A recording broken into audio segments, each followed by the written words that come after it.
सर्व मनुष्यांना उपदेश करणारा अभंग आजच्या कीर्तनरूपी सेवेकरता घेतलेला आहे। ज्या निमित्तानं आपण सर्वजण या मंडपामध्ये उपस्थित आहोत ते निमित्त आपणा सर्वांना माहीत आहे, तरी देखील वक्त्याचं आद्य कर्तव्य कार्यक्रमाचा थोडासा परिहार देणं। आज या ठिकाणी कैलासवासी साहेबराव नथुराम राऊत अण्णा यांच्या प्रथम वर्ष श्राद्धच्या निमित्तानं आपण सर्वजण या मंडपामध्ये उपस्थित आहोत आणि त्यांच्या पश्चात त्यांची मुलं खंडू साहेबराव राऊत, बरोबर बाळासो साहेबराव राऊत, सुनबाई शोभा राऊत, त्याचबरोबर मुली रंजना, सुरेखा, आशा, सर्व नातवंडे, दादासू, शरद, ओंकार, पायल, सर्व राऊत परिवार आणि पै पाहुणे या ठिकाणी श्राद्ध साजरं करत आहेत आणि त्या निमित्तानं आपण सर्वजण या मंडपामध्ये उपस्थित आहोत।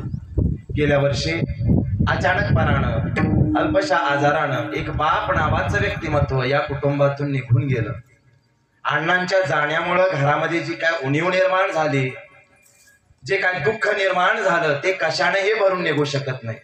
कारण गेलेला मनुष्य काही जरी झालं तरी तो माघारी परत त्याला आणता येत नाही। कारण मृत्यू ही अशी गोष्ट आहे आणि मृत्यू हे जीवनाचं अंतिम सत्य आहे।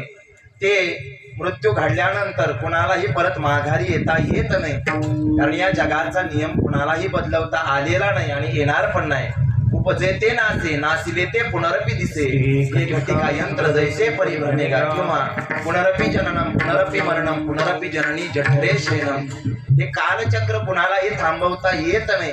सकाळी उगवलेला सूर्य संध्याकाळी निश्चितपणानं मावळतीला जाणार, त्याप्रमाणे जन्माला आलेला प्रत्येक सजीव जसा त्याला जन्म मिळाला आहे तसा मृत्यूला त्याला सामोरं जावं लागणार आहे। जो मनुष्य दवाखान्यामध्ये खाटेवरती जन्माला येतो त्याला ताटीवरती स्मशानामध्ये निश्चितपणानं जावं लागतं। कारण या देहाचे स्वभाव ज्ञानेश्वर महाराज ज्ञानेश्वरीच्या 18व्या अध्यायामध्ये सांगतात की या देहाचे दोन स्वभाव आहे।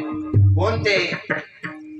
या देहाची गावा आलिया जन्म मृत्यूच्या सोहळ्या, ना म्हणून ये धनंजया जियापरी। जन्म आणि मृत्यू हा देहाचा स्वभाव आहे आणि एक जन्म आपला झालेला आहे आणि मृत्यूच्या दिशेनं तुमची माझी वाटचाल निघालेली आहे। ज्या पद्धतीनं अण्णा आपल्याला सोडून गेल्या वर्षी निघून गेले, निश्चितपणानं आपल्याला सुद्धा त्यांच्या पाठीमाग जावंच लागणार आहे।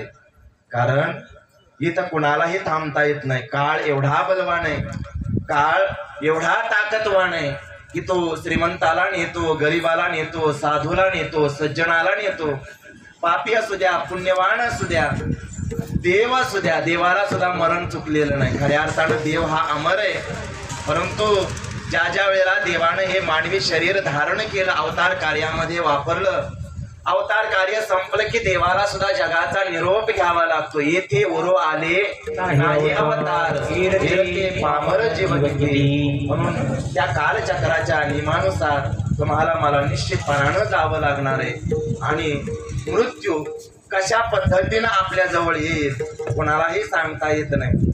म्हणून मृत्यू येण्याच्या अगोदर अनमोल अशा मानवी जीवाचं पूर्णत्व झालं पाहिजे, सार्थक झालं पाहिजे, यासाठी सर्व संतांना प्रयत्न करावा आणि सर्व संतांना तुमच्या माझ्यासारख्या अज्ञानी जीवाला ज्ञान प्राप्त व्हावं आणि आपलं जीवन सुखाचं व्हावं यासाठी मार्गदर्शन करावं। बघा, मृत्यू हा कशा पद्धतीनं कोणाजवळ येईल कोणालाही सांगता येत नाही। घटना अशा घडतात की येणारा क्षण हा कसा असेल कोणालाही सांगता येत नाही। बघा, येणारा क्षण असा पण असू शकतो की येणाऱ्या क्षणामध्ये आपण या जगामध्ये असू का नसू एवढी सुद्धा शाश्वती राहिलेली नाही। घटना अशा घडतात, माणसानं प्रगती भरपूर केली, माणसानं विज्ञानाच्या साह्यानं प्रगती साधन सामुग्री भरपूर त्या ठिकाणी तयार केली, पण मृत्यूवरती मनुष्याला विजय मिळवता आलेला नाही। प्रत्येक आजाराचं औषध जरी निघालं तरी देखील मृत्यूवरती कोणालाही विजय मिळवता आलेला नाही आणि येणार पण नाही। आणि मृत्यू कसा येईल सांगता येत नाही। हो, जेवता जेवता कितीतरी लोकांना त्या ठिकाणी हार्ट अटॅक येतो आणि जगाचा निरोप घ्यावा लागतो। बऱ्याचशा घटना अशा अनाकलनीय घडतात। मागच्या आठवड्यामध्ये बारामती तालुक्यामध्ये खंडोबा नगर इथं एक घटना घडली, अतिशय दुर्दैवी घटना। एक बाप आपल्या दोन्ही मुलींना आणण्यासाठी शाळेत मुलींच्या त्या ठिकाणी गेट पर्यंत जातो. मुलींना घेऊन घराच्या रस्त्यानं येत असताना दुर्दैवानं तो स्टिपर आणि त्या स्टिपरच्याने या 2 चाकीवरती बसलेल्या 2 मुली आणि बापाचे महाराज धडक होते. स्टिपर त्या माणसाच्या बापाच्या पोटावरून जातो. मुली जागेवरती मृत्युमुखी पडतात आणि तो बिचारा त्याही अवस्थेमध्ये आपल्या लेकरांचं काय झालंय म्हणून उठून बघतो. माझ्या पोरी आणि मृत्यू झालेल्या मुली पाहिल्या बरोबर बापानं सुद्धा त्याच ठिकाणी आपला प्राण सोडावा आणि त्यांचा सगळा अंत्यसंस्कार उरकला. आणि आजोबा त्या असणाऱ्या बापाचा बाप महाराज त्या मुलींचा आजोबा दवाखान्यामध्ये ऍडमिट होता आणि त्याला सांगितलं नव्हतं, परंतु त्याला समजलं की दोन्ही नाती आणि मुलगा या जगामध्ये ना ऍक्सिडेंट झाला खंडोबा नगरच्या तिथं बारामतीमध्ये. आणि ती बातमी ऐकली आणि त्या बापाचं अंतकरण हळहळलं आणि दुःख असह्य झालं. आपला पोरगाच या जगामध्ये नाही तर आपण तरी कशाला थांबायचं.